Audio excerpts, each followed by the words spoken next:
Dear students of class 6, I am starting your new chapter number 14, water. How much water do we use? We need water for most of our daily needs. Let us estimate the quantity of water consumed by a family of 4 through this activity. देखो daily हम अलग अलग activities के लिए पानी use करते हैं, water use करते हैं. मीन्स बिना वाटर के तो हमारी लाइफ पॉसिबल है नहीं. अब वो जो हम पानी कंज्यूम कर रहे हैं, सपोज अगर आप ये लगाओ कि आपकी पूरी फैमिली जिसमें 4 मेंबर्स हो आप, ठीक है, आप कितनी क्वांटिटी ऑफ वाटर यूज़ करते हो, कंज्यूम करते हो, तो हम इसका एक एस्टिमेट लेंगे through an activity to make a rough estimate of water use for our daily activities. अब एक रफ एस्टिमेट लेंगे कि कितना पानी इस्तेमाल करते हैं हम डेली एक्टिविटीज़ के लिए. मटेरियल रिक्वायर्ड बकेट से 10 लीटर कैपेसिटी, उसमें 10 लीटर पानी आपका आ सकता है. एक मग से 1 लीटर कैपेसिटी, जिसके अंदर 1 लीटर पानी आ सकता है. ग्लास से 300 ml कैपेसिटी, जिसमें 300 ml ऑफ पानी आ सकता है. Procedure list the activities for which water is needed. अब सबसे पहले हम उनकी लिस्ट बनाएंगे जिन जिन एक्टिविटीज़ के लिए हमें पानी की ज़रूरत है.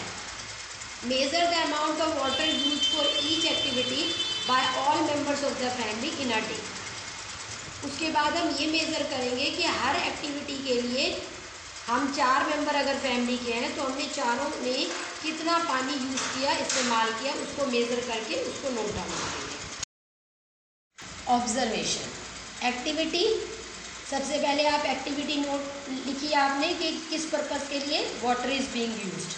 जैसे brushing, quantity of water used by each member in litres. एक पर्सन ने एक दिन में ब्रशिंग के लिए 1 लीटर पानी सपोज कंज्यूम किया, 1 litre. Total number of family members 4.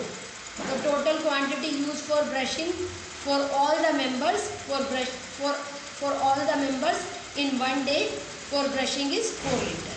मतलब 1 मल्टीप्लाइड बाय 4 इज 4. बाथिंग के लिए सपोज एक मेंबर ने एक दिन में 50 लीटर पानी यूज़ किया, 50 लीटर वाटर यूज़ किया. टोटल मेंबर्स आर 4, तो total quantity consume for bathing is 50 multiplied by 4, that is 200. Washing utensils, utensils धोने के लिए सपोज एक दिन में हमने 40 लीटर पानी इस्तेमाल किया. अब क्योंकि यूटेंसिल्स सब इकट्ठे ही वॉश होते हैं, ठीक है, तो so total quantity used for washing utensils is 40 litre. मतलब सारे मेंबर्स का टोटल 40 लीटर पानी यूज हुआ एक दिन में for washing utensils. Washing clothes, अब सबके कपड़े जो है वो इकट्ठे ही वॉश होते हैं, मम्मा वॉश करती है, तो सपोज 60 लीटर वाटर यूज़ हुआ फॉर वॉशिंग क्लोथ्स, ठीक है. तो सारे मेंबर्स के जितनों के भी कपड़े वगैरह वॉश हुए, ठीक है, उसमें total water consumed in a day जो है वो आपका 60 लीटर है. उसके बाद है क्लीनिंग फ्लोर, फ्लोर क्लीन करने के लिए, ठीक है, टोटल क्वांटिटी कंज्यूम्ड अगर आपकी 30 लीटर है, ठीक है, तो जो क्लीन फ्लोर होता है वो सब अलग अलग तो करते नहीं है, एक ही मेंबर जो होता है वो घर का, मम्मा जो होती है वो पूरे घर को क्लीन करती है. तो total water consume for cleaning floor is 30 litre. Cooking, cooking के लिए सपोज 10 लीटर यूज़ हुआ, ठीक है. कुकिंग इज जो होती है वो भी इकट्ठी ही होती है for all the members of the family, तो total water consumed is 10 litre. Drinking, अब ड्रिंकिंग में हर कोई अपना अपना कंज्यूम करता है, हर पर्सन पानी पीता है. तो अगर एक पर्सन ने, एक घर के एक मेंबर ने, ठीक है, 2 लीटर पानी जो होता है वो सबके लिए ज़रूरी होता है पूरे दिन में, तो 2 लीटर वाटर कंज्यूम किया है फॉर ड्रिंकिंग पर्पसेस, और total number of family members are 4, so water consume for drinking purposes by all the members in the family in 1 day are 2 multiplied by 4, that is 8. Flushing in toilet, total quantity consumed by each member. अगर एक member 25 litre पानी flushing in toilet के लिए use कर रहा है, मतलब हम वॉशरूम जाते हैं, टॉयलेट वगैरह जाते हैं तो फ्लश करते हैं ना, टू क्लीन इट. तो अगर एक पर्सन 25 लीटर यूज़ कर रहा है और टोटल फैमिली मेंबर्स आर 4, तो total water consumed in toilet is 25 multiplied by 4, that is 100 litre. उसके बाद आ जाता है जनरल यूज़। ठीक है, जनरल यूज़ में हमारा जैसे हैंड वॉश वगैरह ये सब आ गया। ठीक है, तो उसमें अगर हमारा टोटल 50 लीटर कंज्यूम हो रहा है पानी एक दिन के अंदर, सब फैमिली मेम्बर कर रहे हैं, तो 50 लीटर पानी आ गया फॉर जनरल यूज़। ठीक है, तो वो आपका 50 litre is use for general purposes. तो total daily consumption of water अगर हम लगाएं तो इट इज़ 502 लीटर। तो एक रिजल्ट क्या निकला, ए फैमिली ऑफ 4 मेंबर्स, अगर 4 मेंबर्स की फैमिली है तो वो 502 लीटर ऑफ वाटर कंज्यूम करती है for all the purposes in one day. Activity 1 gives just a rough idea as to how much water your family members uses in a day. But the consumption of water for daily activities depend on the location of a place, weather condition and other factors. अब activity 1 ने आपको एक rough idea दिया कि एक family एक दिन में कितना पानी इस्तेमाल करती है, लेकिन ये जो consumption of water for daily activities है ये इस चीज़ पे डिपेंड करता है कि आपका घर कहाँ पर है, आप कहाँ रहते हो। ठीक है, लोकेशन ऑफ अ प्लेस, वहाँ की वेदर कंडीशन कैसी हैं। ठीक है, ज़्यादा गर्मी है, ज़्यादा सर्दी है, मॉडरेट टेम्परेचर है, इस पर भी डिपेंड करता है। और बाकी भी बहुत सारे फैक्टर्स होते हैं। ठीक है, जिस पे डिपेंड करता है कि आप कितना पानी एक दिन में इस्तेमाल करते हैं। It is estimated that 1 per person consumption of water in a village in our country is about 12 litre per day, while the per person consumption in a city is up between 50 to 2000 liter per day. A person needs 2.5 liter of water for drinking. अब देखो, अगर हम estimate लगाएं तो एक person जो कि village में रहता है, किसी भी कंट्री के विलेज में रहता है, गांव में रहता है, तो वो करीबन 12 लीटर पानी यूज़ करता है एक दिन में। और अगर एक सिटी के पर्सन की बात करें तो वो 50 to 2000 लीटर ऑफ पानी यूज़ कर लेता है पर डे। तो कितना ज़्यादा डिफरेंस है। ठीक है, और एक पर्सन को पीने के लिए 2.5 लीटर ऑफ वाटर सफिशिएंट होता है फॉर ड्रिंकिंग पर्पसेस। ठीक है, तो इस तरह से जो गांव के कंपैरेटिवली शहर में जो कंजम्पशन ऑफ वाटर है वो कई गुना ज़्यादा है, मैनी टाइम्स है। Plants also need water to grow. अब प्लांट्स को भी बड़ा होने के लिए, ग्रो करने के लिए पानी चाहिए होता है। For a cabbage seed to grow into a cabbage, about 25 liter of water is required. Similarly, to grow 1 kg of wheat, about 1500 liter of water is required, and for 1 kg of rice, about 4500 liter of water is required. अब देखो, अलग अलग plants को grow करने के लिए भी अलग अलग नीड है पानी की। कैबेज जहाँ 25 लीटर पानी लेती है, ठीक है, वहीं आपकी वीट 1500 लीटर पानी लेती है, और राइस आपका 4500 लीटर पानी लेता है for the same quantity to grow. Water is used in industries for producing almost all the things that we use, from paints and fabrics to leather and chemicals. So we need water not only for daily activities but also for producing many things. अब plants के बाद अगर हम industries की बात करें तो industries में जितनी भी प्रोडक्टिविटी होती है, पेंट बनने, फैब्रिक बनने, लेदर बनना, केमिकल बनना, हर एक चीज़ में पानी की ज़रूरत है। तो इस तरह से सिर्फ हमें डेली एक्टिविटीज़ के लिए पानी नहीं चाहिए, अपने लिए नहाने के लिए, कपड़े धोने के लिए, फ्लोर क्लीनिंग के लिए, बल्कि इन सब चीज़ों की प्रोडक्टिविटी के लिए भी हमें लॉट ऑफ वाटर चाहिए। Where do we get water from? पानी कहाँ से मिलता है हमें? रिवर्स, पोन्ड, स्प्रिंग्स, वेल्स और handpumps are different sources of water. Water that we get from taps is also drawn from a lake or a river or a well. It is then supplied through a network of pipes. Each of us may be getting water into our homes in different ways. But finally, all of us get water from the same sources such as pond, lakes, rivers, wells. These are called sources of water. अब देखो पानी हमें कहाँ से मिलता है? पानी हमें मिलता है स्प्रिंग से, पोन्ड से, रिवर से, हैंडपम्प से। तो इनको बोलते हैं सोर्सेज ऑफ वाटर।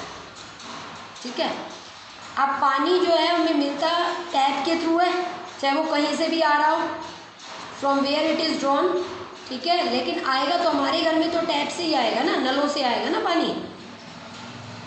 वो लेक से, पॉन्ड से, वेल के थ्रू कहीं से भी ड्रॉन हो, but it is coming into the homes from taps, ठीक है।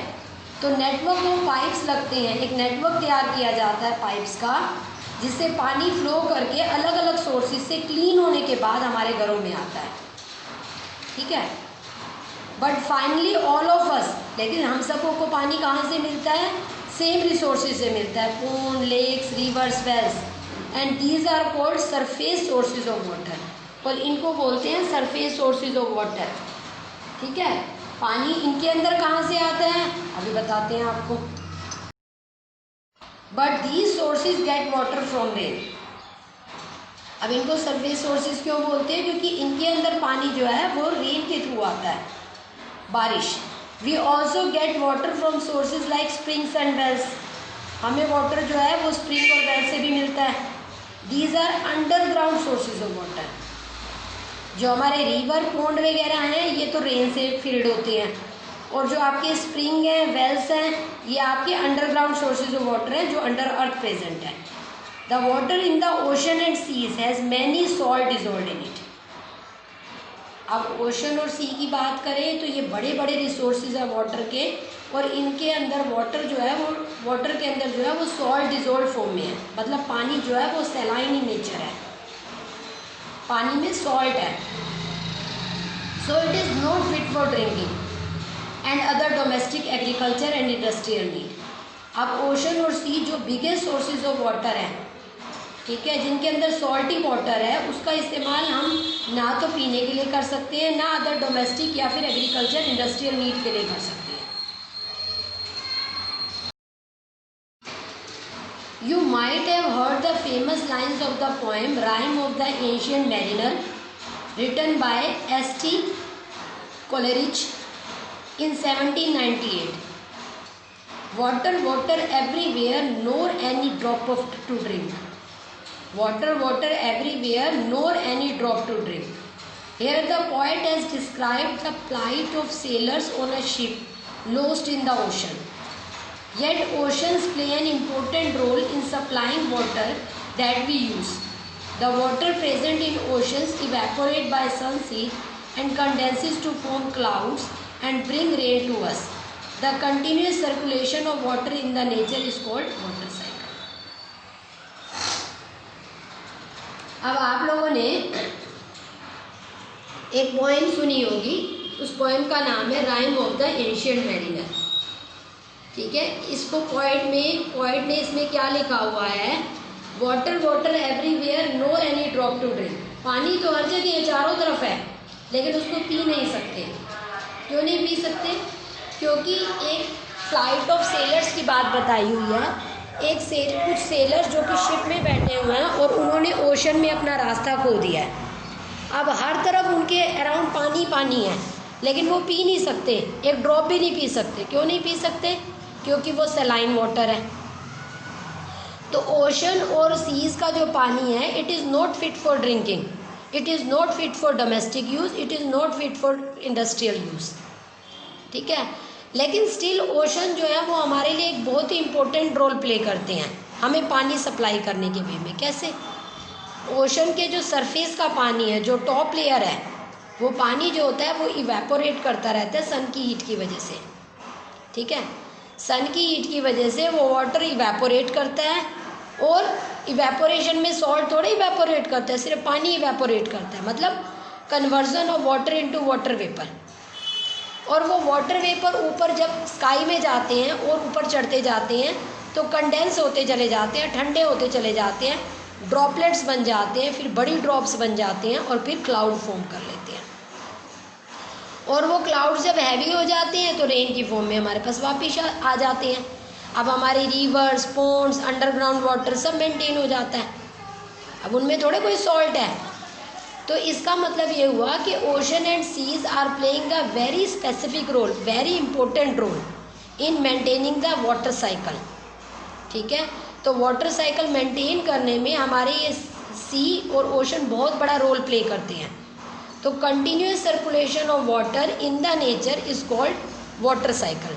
तो इसी सर्कुलेशन ऑफ वाटर को वाटर साइकिल बोलते हैं, जिसमें पानी जो होता है वो सरफेसिस से इवेपोरेट करता है सन की हीट की वजह से। वैसे तो रिवर पोन्ड से भी इवेपोरेट करता है, ऐसे नहीं कि सिर्फ सी और ओशन से कर रहा है, लेकिन सी और ओशन का साइज रिवर पोन्ड के कंपैरेटिवली बहुत बड़ा होता है, कई गुना बड़ा, जिससे ऑटोमेटिकली इवेपोरेशन भी फास्टर होती है। और फास्टर इवेपोरेशन की वजह से हमारे क्लाउड्स बनते हैं, रोल वो भी प्ले करते हैं लेकिन कम होता है उनका रोल, और जिसकी वजह से जो है वो पानी जो होता है वापस हमारे पास वापस आ जाता है। और this process is continuous and this is known as water cycle. Your lecture is over. You have to prepare it and listen the lecture 2-3 times. If any problem occur, you may write on this. Okay.